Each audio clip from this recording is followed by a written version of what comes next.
wassalatu wassalamu ala asyrafil anbiya wal mursalin Sayyidina Maulana Muhammadin wa ala alihi wa ashabihi ajma'in. Qala al-musannif al-imam Abu Hamid Muhammad bin Muhammad al-Ghazali rahimahullah wa nafa'ana bi'ulumih. Dan ketahuilah bahwasanya manusia di dalam menuntut ilmu ini terbahagi kepada 3 keadaan. Manusia di dalam menuntut ilmu ini, maksudnya ilmu agama, terbagi kepada 3 keadaan. Pertama, orang yang mencari ilmu untuk menjadikannya sebagai bekalan ke negeri akhirat. Mencari ilmu untuk menjadikannya sebagai sangu bekal ke negeri akhirat.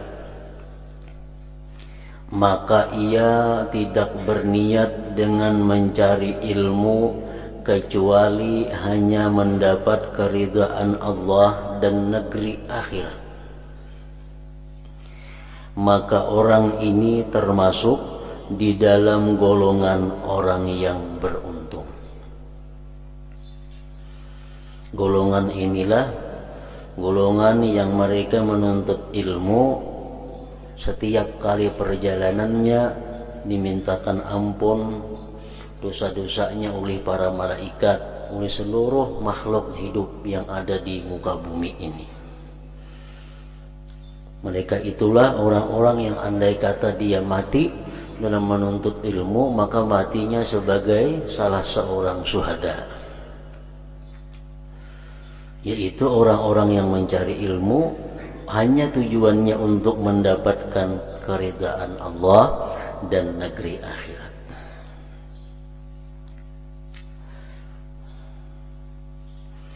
Yang kedua, orang yang mencari ilmu untuk mendapatkan keuntungan yang segera dunia dan mendapatkan kemuliaan,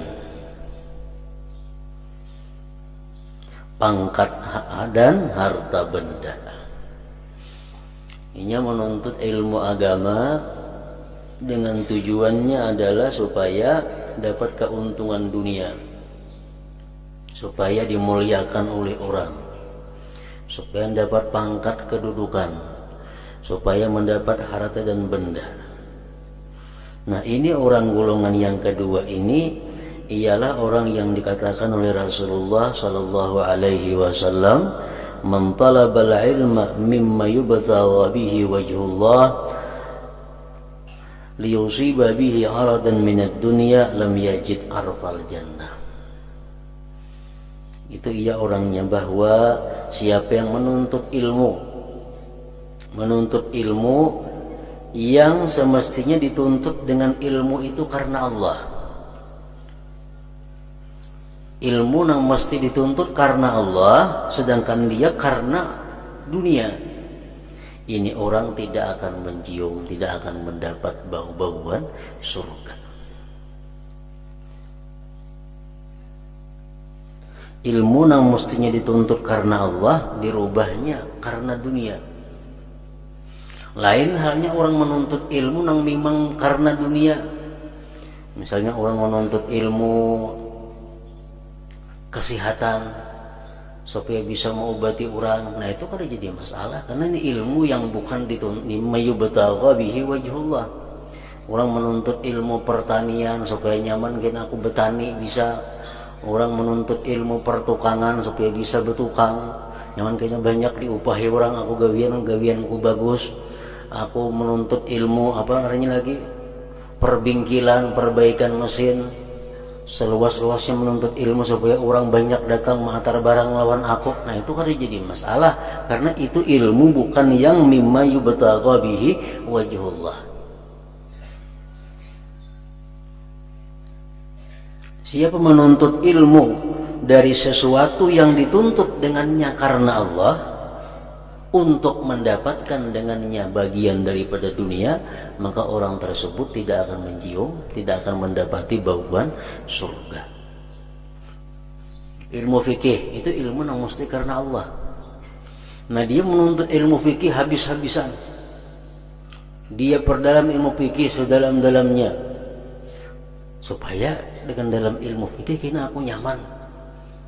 Jadi pengulu kawa, jadi naib kawa, orang bertakun hukum macam-macam kawa, untuk kepentingan dunia. Nah, ini yang dimaksud dengan golongan yang kedua ini. Orang yang mencari ilmu untuk mendapatkan keuntungan yang segera dunia dan mendapatkan kemuliaan, pangkat dan harta benda. Orang mengaji ilmu faraid, membagi waris. Dia perdalam ilmu perwarisan itu menurut hukum Islam. Tujuannya apa? Untuk membuka praktik dan konsultasi hukum faraid. Ini ada berlaku. Mungkin di kota-kota besar konsultan hukum faraid itu dibayar, misalnya kena warisannya 1 miliar, dapat 2% daripada itu umpamanya. Nah, ini tujuan mengaji ilmu faraid untuk mencari keuntungan dunia. Padahal ilmu faraid itu ilmu hukum Allah, nah mesti dituntutnya pun karena Allah.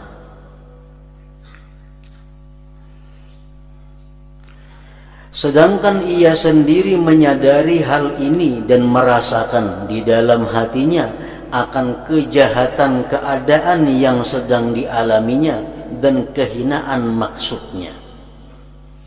Inya menuntut ilmu karena dunia. Inya sadar, aku ini salah, aku ini luput, menuntut ilmu karena dunia. Tapi kadang-kadang menghentikan itu, terus saja tujuannya macam itu. Tapi niatnya dalam hatinya tahu bahwa ini luput, ini salah. Nah, maka orang ini adalah berada di dalam golongan yang berbahaya. Jikalau ia mati sebelum sempat bertobat, maka dibimbangi ia akan mati dalam keadaan su'ul khatimah. Kemudian urusannya terserahlah kepada kehendak Allah, kalau mau dimaafkan atau disiksa.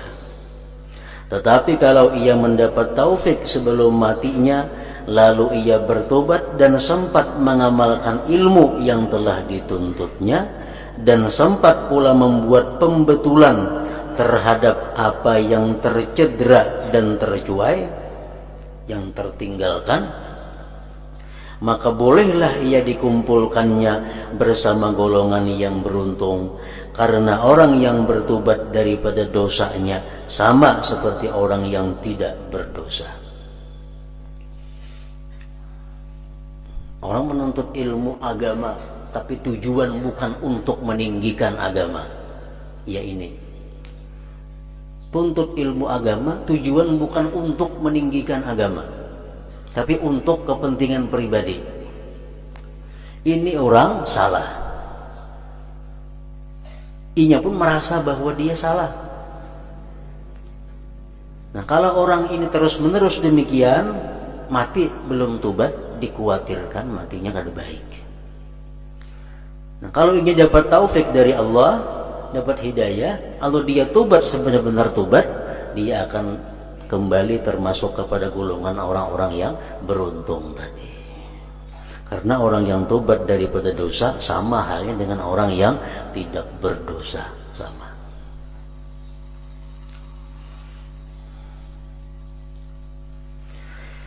Yang ketiga, orang yang telah dikuasai oleh syaitan, maka ia menjadikan ilmu yang dituntutnya itu sebagai alat untuk menghimpunkan harta benda dan bermegah-megah dengan kedudukan dan merasa bangga dengan ramai pengikutnya. Ia menggunakan ilmu yang dituntutnya itu untuk mencapai segala hajatnya dan untuk mengaut keuntungan dunia. Ini golongan yang ketiga. orang yang menggunakan ilmunya untuk menghimpunkan harta benda. Orang yang tujuan dengan dakwahnya untuk mengumpulkan harta benda. Atau orang yang tujuannya menuntut ilmu untuk menghimpunkan harta benda. Dia menuntut ilmu itu dengan harapan bila mana punya ilmu, seluruh hajatku akan dikabulkan orang. Dan aku akan banyak dapat mengaup keuntungan-keuntungan dunia. Nah, ini golongan yang ketiga. Walaupun demikian, ia masih terpedaya lagi dengan sangkaannya bahwa ia mempunyai kedudukan yang tinggi di sisi Allah. Ini lebih buruk daripada yang kedua tadi. Golongan yang kedua ini menuntut ilmu bukan karena Allah, tapi ini sadar aku ini luput, aku ini salah. Cuma terus saja mengaji kada karena Allah, tahu pada salah. Nah, yang ketiga ini niatnya sudah luput, pekerjaannya luput, hatinya merasa bujur. Nah, hatinya merasa bujur. Masih terpedaya lagi dengan sangkaannya bahwa ia mempunyai kedudukan yang tinggi di sisi Allah karena ia masih lagi pada zahirnya menyerupai para ulama. Ia bercakap seperti percakapan ulama dan berpakaian seperti pakaian ulama. Padahal zahir dan batinnya penuh dengan tamak dan haluba dalam menghimpunkan kekayaan dunia. Golongan yang ketiga.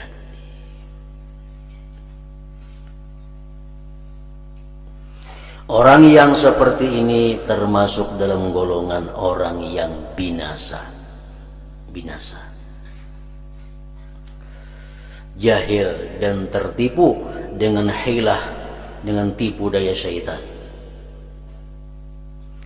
Dan sangat tipis harapan untuk ia bertobat kepada Allah. Karena ia telah menyangka bahwa dirinya termasuk di dalam golongan orang yang baik. Nah, ini orang berat untuk dibaiki. Ini orang berat untuk bisa diluruskan. Karena sesuatu yang salah dalam perilakunya dianggapnya dia masih punya kedudukan tinggi di sisi Allah. Dia masih punya kedudukan yang mulia di sisi Allah. Padahal salah. Ini bukannya kekasih Allah, tetapi adalah musuh-musuhnya Allah Subhanahu wa ta'ala. Seperti apa yang dikatakan oleh Ka'ab radhiyallahu anhu. Jar Ka'ab menceritakan tentang keadaan orang-orang yang berilmu di akhir zaman. Yakunu fi akhir zaman ulama. Di akhir zaman itu nantinya ada ulama-ulama. Mereka alim. Yuzahidunan nasa fid dunya wa la yazhadun. Mereka ulama-ulama di akhir zaman itu menyuruh manusia untuk zuhud. Agar benci kepada dunia, agar jangan mengumpulkan dunia. Tapi mereka sendiri ulama itu tidak melakukan zuhud.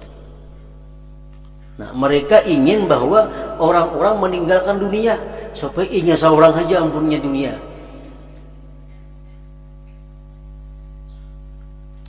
Yuzahidunan nas wa la yazhadun. Mereka menyuruh orang zuhud, tapi mereka tidak zuhud. Yukhawwifunan nas wa la yakhafun. Mereka itu selalu menakutkan kepada manusia kepada Allah. Takutlah kepada Allah. Allah punya siksa yang pedih. Allah punya ini, punya itu. Tapi wala yakhafun, mereka sendiri kada takut kepada Allah. Mereka menakutkan bagaimana hukumnya orang yang riba nanti siksanya macam ini. Orang yang berbuat ini macam ini. Tapi mereka sendiri melakukan yang mereka takutkan itu.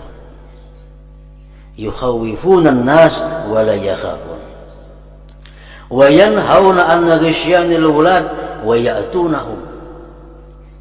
Mereka ulama-ulama di akhir zaman itu, kata Ka'ab rahimahullah, mereka melarang orang dekat dengan kerajaan.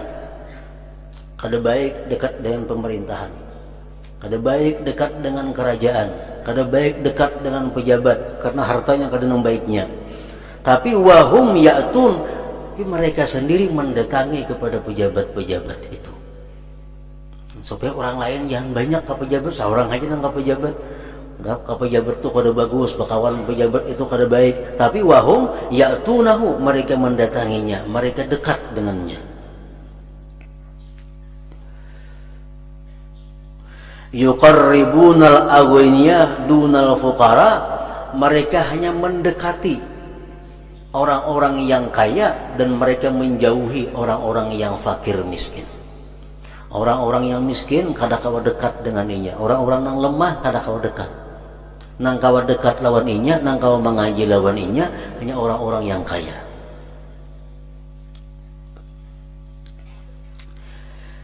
Yataghayaruna 'alal ilmi kama tataghayarun nisa 'alal rijal. Mereka itu cemburu atas ilmu sebagaimana cemburunya perempuan atas laki-laki. Kalau ingin tuh melajari sesuatu, ada orang lain melajari, ini cemburu. Macam bini-bini cemburu lawan lakinya dianu orang sama. Nah mestinya kalau ulama yang benar itu gembira, di mana makin banyak orang buka pengajian makin suka. Karena makin berkembang syiar Islam. Ada ini kada. Ulama akhir zaman ini kata Ka'ab rahimahullah tadi, bila pada ada orang buka ilmu ini sakit hati. Kenapa? Ampunnya pacang tak ancam, ampunnya pacang bakurang.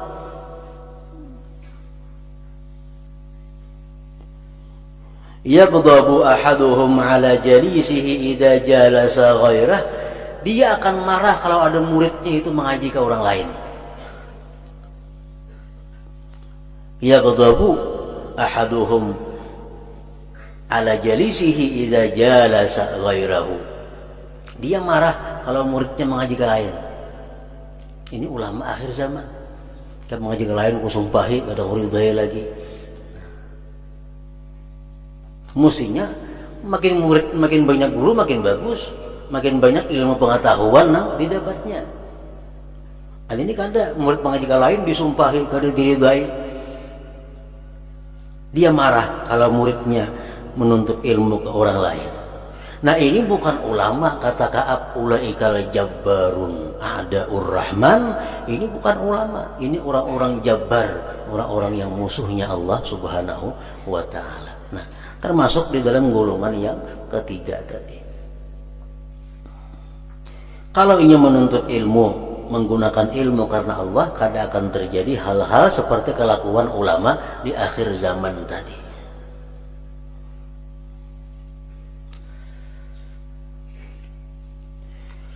Jahil dan tertipu dengan hilah syaitan, dan sangat tipis harapan untuk bertobat kepada Allah karena ia telah menyangka bahwa dirinya termasuk di dalam golongan orang yang baik. Ia merasa dirinya paling baik, ia merasa paling bujur, ia merasa paling takwa, padahal salah. Nah orang seperti ini kada kau diurus, padahal ia telah lupa akan firman Allah Ta'ala, ya ayyuhalladzina amanu lima taquluna ma la taf'alun. Maksudnya dia lupa akan firman Allah ini, wahai orang-orang yang beriman, kenapa kamu memperkatakan barang yang tidak kamu amalkan? Kenapa kamu menyuruh orang sesuatu yang kamu belum mengamalkannya? Dan orang seperti ini sebenarnya termasuk di dalam golongan yang dimaksudkan oleh Rasulullah sallallahu alaihi wasallam di dalam sabdanya, ana min ghairid dajjal akhwafu alaikum minad dajjal. Faqila wa ma huwa ya Rasulullah? Faqala ulama usul. Artinya ujar Nabi kita, selain daripada Dajjal ada satu perkara yang sangat aku bimbangkan, khawatirkan, aku takutkan lebih daripada Dajjal.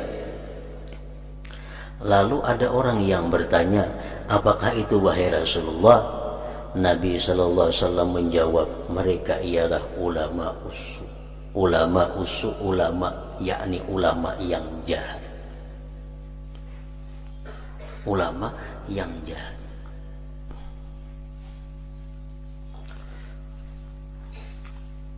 Kayak apa contohnya ulama-ulama yang jahat itu? Seperti hadis, seperti perkataan Ka'ab rahimahullah tadi antara lain. Imam Ghazali memberikan contoh tentang ulama-ulama yang jahat itu. Beliau menulis tentang sebuah hadis Rasulullah SAW yang menyatakan bagaimana kelakuan-kelakuan atau akhlak-akhlak ulama-ulama yang dikatakan tadi. Beliau mengatakan, wa minal ulama may yakhzunu ilmah fala yuhibbu an yujada inda ghairih. Ini contoh-contoh kelakuan-kelakuan ulama-ulama yang ditakutkan Nabi, lebih ditakutkan daripada Dajjal dalam hal membahayakan umat. Wa minal ulama man yakhzunu ilmahu fala yuhibbu an yujada inda ghairih. Ada di antara ulama, salah satu kelakuan ulama yang jahat itu adalah ulama yang menyimpan ilmunya. Dia tidak suka ilmunya itu didapat di orang lain. Jadi ini hendak sorangan aja bisi ilmu itu pada akan bagi ke orang lain. Orang lain gak boleh mengetahui ilmu itu, disimpan untuk dirinya aja. Misalnya ada 10 ilmu, ini bisa ilmu nahu, ini bisa ilmu saraf, ini bisa ilmu fikih, ilmu tauhid, ilmu tasawuf, ini bisa semuaan diajarkan kecuali sebuting. Ini gak boleh aku bagi saya kurang tahu. Nah, itu termasuk akhlak kelakuan ulama suh. Kata Rasulullah, fadzalika bidarkil awal minan nar. Itu ulama yang seperti itu nang mau menyembunyikan semacam ilmu tadi, itu dia akan berada di tingkatan pertama daripada api neraka.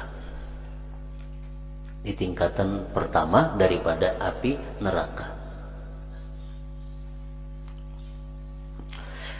Nah, contoh yang kedua, wa minal ulama man yakunu bi ilmihi bi manzilati sultan in rudda alaih syai'un min ilmihi aw tuhuwina bi syai'in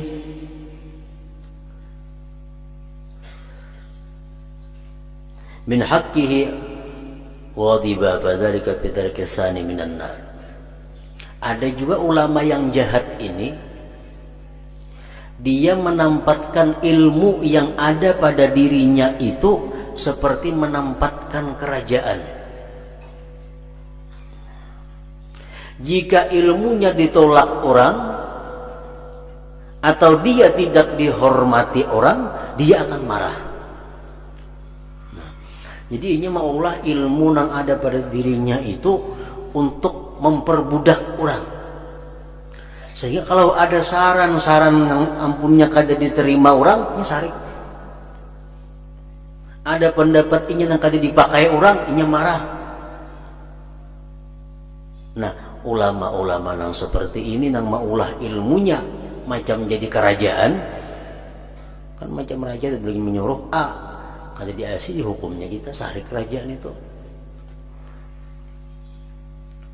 Nah, ini ulama ini orang yang bila sarannya kada dipakai, pendapatnya kada dipakai, dia akan marah.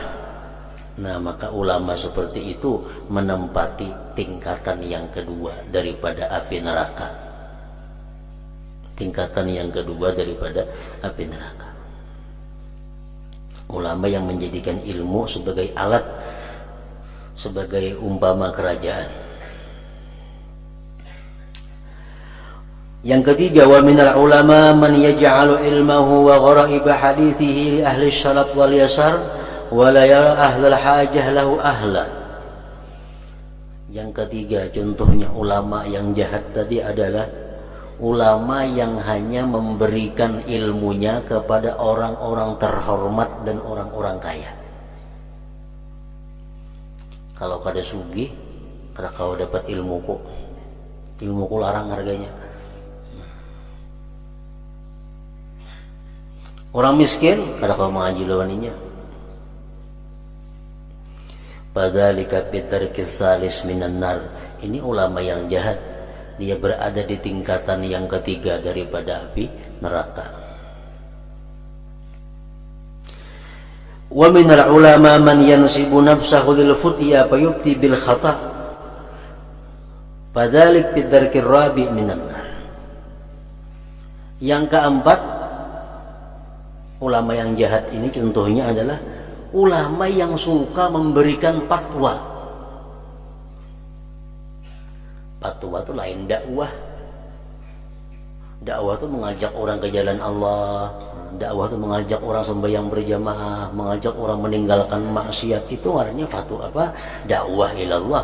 Kalau fatwa ini adalah orang yang menerangkan tentang hukum-hukum Islam. Ini nih kalau tujuannya berfatwa. Padahal luput fatwanya itu.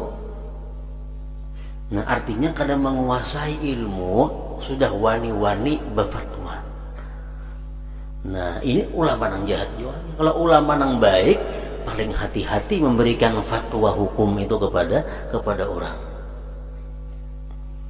Nah ulama yang jahat kalau tujuan berfatwa sedikit haram, itu haram, ini haram. Amun bujur haram itu. Nah itu di kedudukan di nomor 4 daripada api neraka. Kemudian lagi contohnya ulama yang jahat yang ditakutkan Rasulullah tadi, wa minal ulama man yatakallamu bi kalamil yahud wan nasara liyaghzula bihi ilmuhu badzalika bidarkil khamis minan nar. Ada ulama-ulama yang bila berbicara tentang ilmu dia seringkali menggunakan perkataan-perkataan Yahudi dan Nasrani supaya dianggap orang dia punya ilmu yang luas, punya ilmu yang dalam. Bila bicara ini keluar bahasa Inggrisnya, keluar bahasa Perancisnya, supaya dianggap orang ini ahli dalam berbagai hukum, berbagai ilmu. Nah, tujuannya macam itu. Nah ini ulama yang jahat juga ngarannya di neraka, andaknya di lantai yang kelima. Wa minal ulama man yattakhidhu ilmahu muru'atan wa nubla wa dzikra fin nas. Ulama yang jahat lagi contohnya adalah ulama yang menjadikan ilmu itu untuk mendapatkan sanjungan pujian di mata manusia. Ilmu dijadikannya alat untuk kemuliaan, untuk sanjungan pujian. Nah, padzalik bidarki sadis minan nar, ini di urutan yang ke-6, di lantai yang ke-6 daripada api neraka.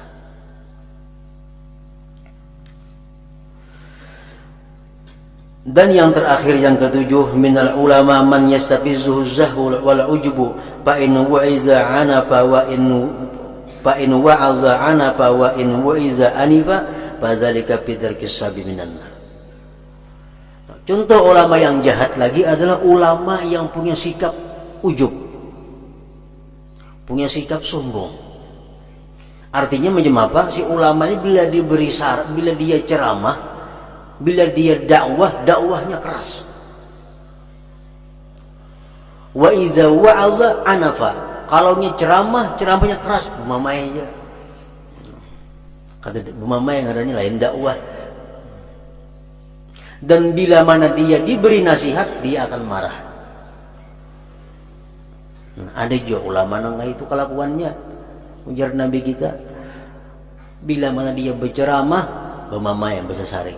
Bila mana dia dinasihati orang, diberi saran oleh orang, inya nang sarik. Nah itu ulama adalah golongan dimasukkan ke dalam tingkatan yang ke-7 daripada api neraka. Nah jadi itulah contoh-contoh praktik-praktik yang kalau kita hendak jadi ulama mesti dijauhi contoh-contoh seperti itu, kelakuan-kelakuan seperti itu, karena jelas kelakuan seperti itu bukan kelakuan ulama yang mana mereka itu adalah kekasih Allah Subhanahu wa ta'ala. Dajjal itu tujuannya sudah jelas untuk menyesatkan manusia. Dajjal jelas tujuannya menyesatkan manusia, tanda-tandanya pun ada. Tetapi ulama usuk ini walaupun lidahnya pandai memalingkan orang lain daripada cinta dunia, namun amal dan perbuatan mereka adalah mengajak orang lain membuat kejahatan. Karena amalan seseorang itu lebih berkesan daripada percakapannya. Kenapa Nabi sangat khawatir terhadap ulama yang jahat ini? Lebih khawatir daripada Dajjal. Dajjal itu jelas orang berjauhan karena ajakannya sesat. Nah, kalau ulama ini potongannya potongan ulama, surbannya surban ulama, bajunya baju ulama, kata-katanya hadis Quran yang keluar, itu sulit membedakan orang awam mana nang bujur mana nang kada.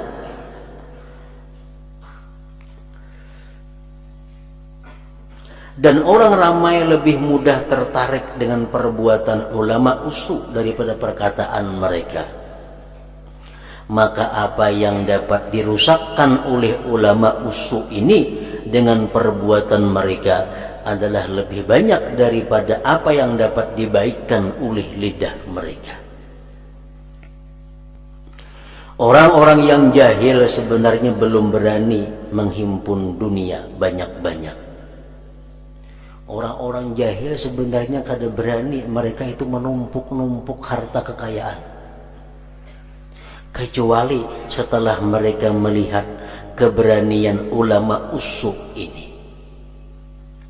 Berhubung ulama-ulama ini berani menumpuk-numpuk harta, ulama ini berani mengumpul-ngumpul harta di situ kamari, akhirnya orang awam menjadi umpat wani mengumpul-ngumpul harta.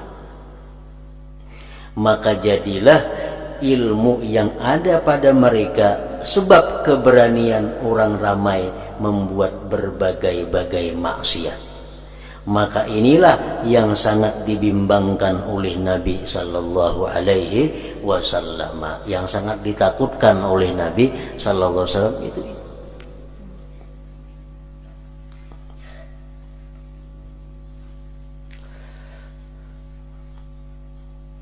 Al ulama warasatul anbiya, ulama itu pewaris para nabi. Wal anbiya lam yuwarrisu dinara wala dirhama. Para anbiya itu mati kada ada mewariskan dinar dan dirham. Nah, jadi ulama itu adalah yang benar itu ulama pewaris nabi.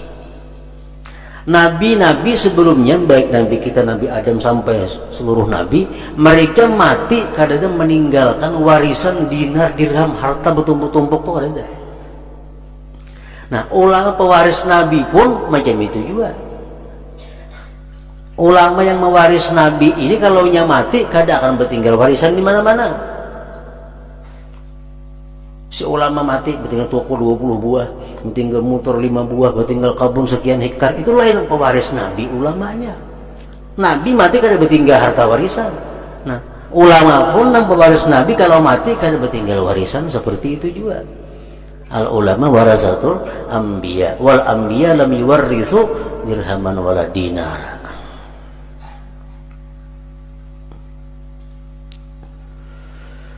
Namun demikian nafsu ammarah, ulama usul ini selalu membisikkan di telinga mereka bermacam-macam angan dan membisikkan kepadanya bahwa ia telah banyak menabur jasa di kalangan manusia sehingga ia layak untuk menerima bermacam-macam anugerah daripada Allah. Nah, syaitan selalu membisik ke dalam telinga ulama yang jahat itu. Bisikan syaitan apa?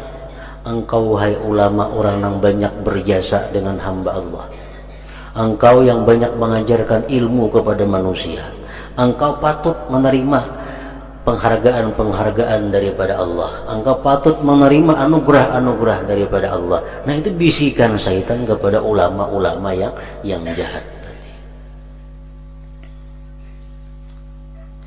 Nafsunya juga menghayalkan kepadanya bahwa ia adalah lebih baik daripada hamba-hamba Allah yang lain. Syaitan selalu membisikkan ke telinga ulama. Selalu ada bisikan syaitan kepada ulama, engkau makhluk Allah paling top, engkau makhluk Allah paling suci, engkau makhluk Allah paling bersih. Kada putus-putusnya syaitan membisiki ulama di telinga. Supaya apa? Supaya ulama ini merasa bahwa dirinya lah orang yang paling mulia di antara yang lain-lainnya. Nah, bila sudah mahakuni bisikan syaitan seperti itu, maka jadilah ulama yang jahat, jadilah ulama yang sesat.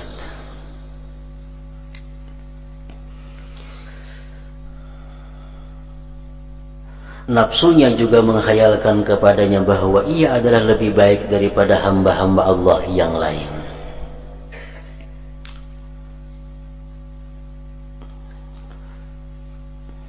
Nah, makanya kita wajib fardu ain mengingat selalu, sesudah mengetahuinya kita ingat selalu cara-cara yang kita terangkan pada minggu telah lalu, cara-cara untuk mengatasi atau menangkal bisikan-bisikan syaitan atau bisikan-bisikan nafsu amarah yang minggu dahulu itu. Kita wajib mempelajari itu dan wajib selalu ingat, kalau syaitan membisiki telinga kita, ikam orang paling mulia di sisi Allah.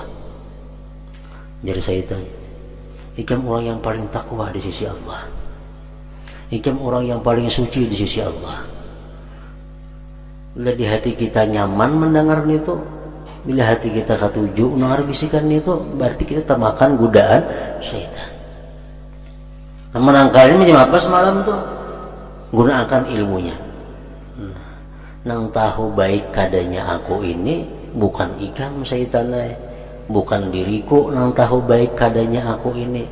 Wallah a'lam bimanittaqa, hanya Allah nang tahu siapa nang takwa. Aku ini hanya berusaha untuk jadi orang yang takwa. Aku berusaha nak jadi orang yang bersih. Bersih belumnya itu Allah yang tahu. Aku kada tahu. Nah, itu menangkal agar jangan sampai kita mengiyakan apa yang dikatakan syaitan.